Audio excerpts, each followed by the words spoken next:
বন্দ্যোপাধ্যায় সব জানেন না, আসলে সত্যিই জানেন না বলে এত বিপদ? না, আমি বলছি যে আমি যদি ধরে নিই যে উনি জানেন না, তাহলে এই না জানাটা কি ওনার সাফল্য না ওনার ব্যর্থতা? আপনি রাজ্যের মুখ্যমন্ত্রী, আপনি কিচ্ছু জানেন না আপনার রাজ্যে যা যা অন্যায় হচ্ছে, সেক্ষেত্রে কি আপনি মুখ্যমন্ত্রী হিসেবে যোগ্য নাকি আপনি অযোগ্য? এক। দ্বিতীয় কথা, আচ্ছা আপনি জানার পরে কি করেন? গতকাল তো জানতে পেরেছেন, ধরে নিলাম যে গোটা পৃথিবী জানে না, মানে গোটা পৃথিবী জানে ফিরহাদ হাকিম কী বলেছে, আপনি খালি জানতেন না। গতকাল জানতে পেরেছেন, 24 ঘন্টা কেটে গেছে। আপনার ক্যাবিনেটের একজন মন্ত্রী এই ধরনের চূড়ান্ত সাম্প্রদায়িক অন্য সম্প্রদায়ের মানুষকে ছোট করা, অপমান করা একটা কথা বলল, আপনি জানার পরে হ্যাঁ যাই হোক আমি বলছি যে এরকম একটা কথা বলার পরে এতগুলো দিন কেটে গেছিল, আপনি জানতে পারেননি, তাই নিয়ে মিডিয়ায় কথা হয়েছে, বিরোধীরা বলেছে, সব কিছু বলেছে। জানার পরেও আপনি কোন ব্যবস্থাটা নিলেন, কোন অবস্থানটা নিলেন? 2 নম্বর কথা চলে আসে শাহজাহান, শেখ শাহজাহান। আমি চ্যানেলের নাম করব না, কিন্তু এইটা আমরা দেখেছি 2019 সালে এই শেখ শাহজাহানকে নিয়ে যখন বাংলার একজন সাংবাদিক মমতা বন্দ্যোপাধ্যায়কে প্রশ্ন করছেন যে শাহজাহানের মতো একটা ক্রিমিনালকে সন্দেশখালিতে বসিরহাটে আপনার দল কেন মাথায় তুলছে, উত্তরে মমতা বন্দ্যোপাধ্যায় বলছেন কি, শাহজাহান খুব ভালো ছেলে, তোমরা ওর বিরুদ্ধে কথা বলছো ও ধর্মের পরিচয়ের জন্য, না হলে ও খুব ভালো ছেলে, ও ধর্মের পরিচয়ের জন্য তোমরা ওকে টার্গেট করছো। আপনি নাকি জানতেন না। তারপরে যখন জানতে পারলেন কি হলো, ইডি গেল শাহজাহানের বাড়িতে, ইডিকে মার খেয়ে ফিরতে হলো, গোটা বাংলা দেখলো সন্দেশখালিতে ইন্ডিয়ান পেনাল কোড চলে না, ওখানে শাহজাহান পেনাল কোড চলে, ওখানে শাহজাহানের কথাটা, ওখানে সংবিধান। তারপরে কি হলো, আপনি রাজ্যের মুখ্যমন্ত্রী রাজ্যের বিধানসভাটাকে অপবিত্র করলেন, আপনি রাজ্যের বিধানসভায় দাঁড়িয়ে বললেন যে শাহজাহানকে টার্গেট করা হয়েছে, ওখানে অশান্তি লাগানোর জন্য শাহজাহান খুব ভালো লোক। আমি এরকমভাবে না উদাহরণের পর উদাহরণ দিয়ে যেতে পারি। আপনি বলেছিলেন নারদার ভিডিও দেখার পরে যে আগে আমি জানতাম না, জানলে এদেরকে প্রার্থী করতাম না। তারপর তাদের মধ্যে কয়েকজন যখন জিতে এলো, জানার পরে আপনি তাদের নাকি প্রার্থী করতেন না, তাদেরকে আপনি মন্ত্রী করে দিলেন। তারা এখনও অবধি লালবাতি গাড়ি নিয়ে আমাদের রাজ্যে ঘুরে বেড়াচ্ছে, কেউ মন্ত্রী হয়ে, কেউ এমপি হয়ে। পার্থ চট্টোপাধ্যায়ের বান্ধবীর খাটের তলা থেকে বান্ডিল বান্ডিল টাকা বেরোলো, হাত দিয়ে গুনে শেষ করা যায় না, মেশিনে টাকা গুনতে হয়। ওই পরিমাণ টাকা বেরোনোর পরে আপনি দাঁড়িয়ে বললেন কি, একদিকে বলছেন পার্থকে সাসপেন্ড করছি দল থেকে, আবার সেই আপনিই বলছেন 21শে জুলাই আমরা এত ভালো সমাবেশ করেছি বলে তাই দেখে হিংসায় 23শে জুলাই পার্থকে গ্রেফতার করা। সেই জায়গা থেকে শত্রু তোমার কাছেই আসছি। তুমি যেহেতু বললে যে অনেকগুলো ভাগে ভাগে বললে, তার মানে ঠিক সেই জায়গা থেকে আমার দ্বিতীয় প্রশ্নটা, এবং দ্বিতীয় প্রশ্নটা থেকে আমি শতরূপের বক্তব্য শুরু করি। ময়ূকের দ্বিতীয় প্রশ্ন, ভাগ দাও লুটে খাও, এইটাই কি এখন পলিসি চালু হয়েছে? সবাই সব কিছু জানে, সবাই জানে বিদ্যুতের বিল কেন বাড়ছে, সবজির দাম কেন বাড়ছে, ফিরহাদ হাকিম কেন এই কথাগুলো বলছেন, জমিগুলো কেন লুট হচ্ছে। পয়েন্ট হচ্ছে ভাগ দাও লুটে খাও। শতরূপ, এটাই কি এখন পলিসি হয়ে গেছে যে ঠিক আছে ভাই যা করার করে নাও, আমি চোখ বন্ধ করে আছি, কানে শুনতে পাবো না, আমি দেখতে পাবো না, করে নাও? একেবারেই তাই। কেননা যারা এটা করছে তারাই আবার ভোটের দিন মমতা বন্দ্যোপাধ্যায়ের সকাল থেকে বিকেল T20 ব্যাটিং করে মমতা বন্দ্যোপাধ্যায়কে ভোটটা উতরে দেন। আমি যে কথাটা বলে আমার শেষ করছি, আপনি কদিন আগে বললেন জিনিসের দাম বাড়ছে কেন, ইত্যাদি কেন হচ্ছে, আপনি ইলেকট্রাল বন্ডকে দোষারোপ করলেন। আমি একদম সঠিক কথা বলেছেন, ইলেকট্রাল বন্ডের দুর্নীতির জন্য দাম বাড়ছে। ধরুন আমি বলছি, ফেসবুকে মিম চলছে যে আম্বানি নাকি ছেলের বিয়ে দেওয়ার জন্য খরচটা তুলতে জিওর রিচার্জের দাম বাড়িয়ে দিয়েছে।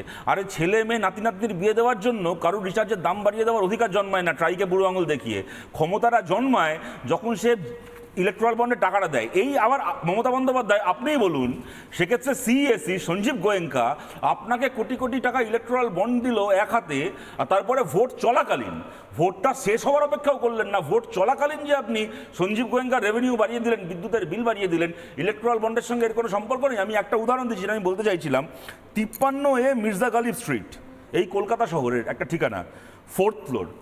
এই ঠিকানায় কতগুলো অফিস রেজিস্টার্ড, কতগুলো কোম্পানি রেজিস্টার্ড জানো? একটা ঠিকানায় 53A মির্জা গালিব স্ট্রিট, 4 তলায় 4th ফ্লোরে, মানে 5 তলায় 4th ফ্লোরে 19টা কোম্পানি একটা ঠিকানায়।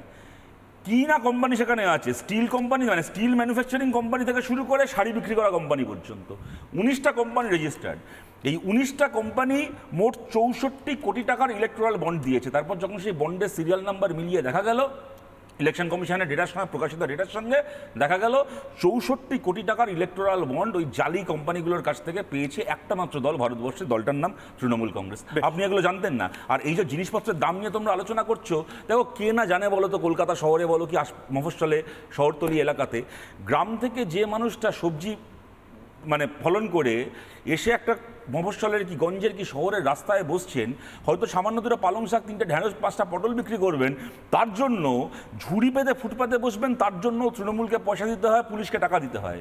সেই কারণে এখন সেই 3 টাকাটা দেবেন কোত্থেকে? পকেট থেকে তো দিতে পারবেন না, তিনিও তো একজন গরিব মানুষ, প্রান্তিক মানুষ। ওই পালং শাকের ঝুড়ি নিয়ে বসার জন্য তৃণমূলকে এবং কলকাতা পুলিশকে, পশ্চিমবঙ্গ পুলিশকে যে টাকা দিতে হয়, সেই টাকাটা আলটিমেটলি যায় তারপর তোমার, আমার এবং অর্কর মতো তৃণমূল কংগ্রেস সমর্থকদের পকেট থেকে, যখন আমরা ওই দোকান থেকে বাজারটা করতে যাই।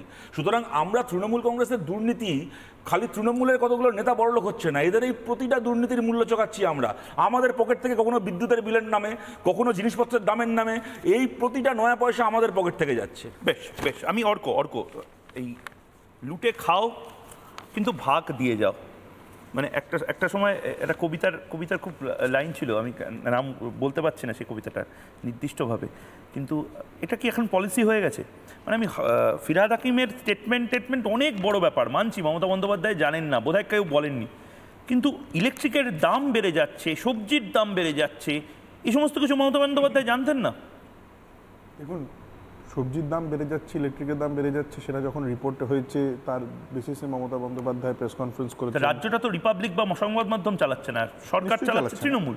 তৃণমূল তো আগে মানে আপনাদের আজকে যে রিঅ্যাক্টিভ হচ্ছে কেন, তৃণমূল প্রোঅ্যাক্টিভ হচ্ছে না কেন? ভাগ দাও বা ভাগের বেসিসে ভাগ দিলেই ঝামেলা মিটে যাবে, এটা একটু বেশি সব চরিত্র কাল্পনিক হয়ে যাচ্ছে। কেন কেন?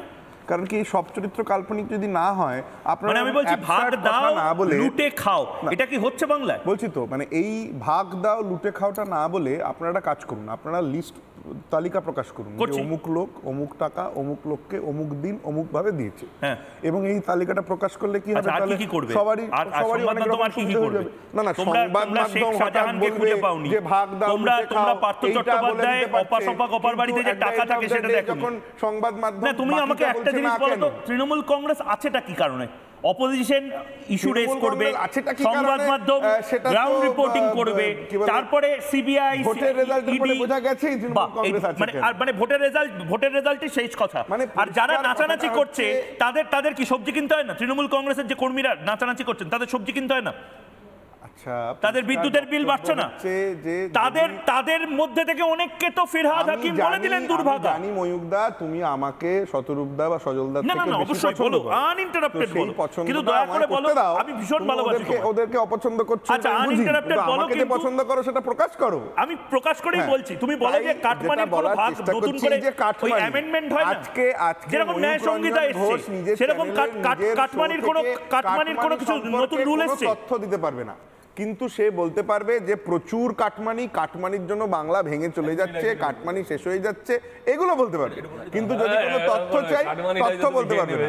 যদি কোনো বক্তব্য চাওয়া হয়, বক্তব্য বলতে পারবে না। যদি কোনো ইনভেস্টিগেশনের কথা বলা হয়, সেই ইনভেস্টিগেশন খাটের তলা থেকে মেশিন দিয়ে টাকা গুনে ইনভেস্টিগেটিং এজেন্সি বাড়িতে শুয়ে আছে, তারা কোনো খবরও পাচ্ছে না, তারা চার্জশিট দিতে পারছে না, তারা কোনো বক্তব্য দিতে পারছে না। দুই ঘোষে তোমার রিবার্ট করতে চাই, আমি শতরূপ ঘোষ। আমি বুঝতে পারছি না আমরা কি মানে তর্কটা কি আমাদের সাথে করছে না মমতা বন্দ্যোপাধ্যায়ের সাথে করছে? আমি এই কারণে বলছি, যেটা বলছে যে ন্যারেটিভ, এক সেকেন্ড, ময়ূকের সাথেও না, এটা মমতা বন্দ্যোপাধ্যায়ের সঙ্গে তর্ক করা হচ্ছে। তুমি বোঝো ব্যাপারটা, এই যে তুমি বলছো কথাটা যে ন্যারেটিভ আজকে বিল্ড করা হচ্ছে, এখানে সব চরিত্র কাল্পনিক, এটা কাল্পনিক নয়। সুজিত বোস কোনো কাল্পনিক চরিত্র নয়, মমতা বন্দ্যোপাধ্যায় কোনো কাল্পনিক চরিত্র নন। কদিন আগে সুজিত বোস পয়সা খেয়ে সল্টলেকে বেআইনি হকার বসাচ্ছে, এই কথাটা none other than Mamata Banerjee herself has said this in front of camera. এক সেকেন্ড, আর কোনো দলের সুপ্রিমো বলে না কেন, অন্য কোনো দল তাকে লোক বোঝাচ্ছে না ভাই? ওকে এক এক করে বলি আমরা, আমি ভাই এক এক করে আলোচনা করি, নাহলে সবারই অসুবিধা। এক করে আলোচনা করি। আমি বলছি অন্য কোনো দলের সুপ্রিমো বলতে পারে না, তার কারণটা হচ্ছে অন্য কোনো দলের বলার সুযোগ নেই এই মুহূর্তে, অন্য কোনো দল রাজ্যও চালাচ্ছে না, অন্য কারোর ইচ্ছে থাকলেও কাটমানি খেতে পারবে না, ইচ্ছে না থাকলে তো হওয়ার প্রশ্নই নেই। সুতরাং গভর্নমেন্ট অফ দ্য ডে তাকেই এইটার উত্তর দিতে হবে, তুমি সেই দলের প্রতিনিধি হয়ে এখানে এসছো।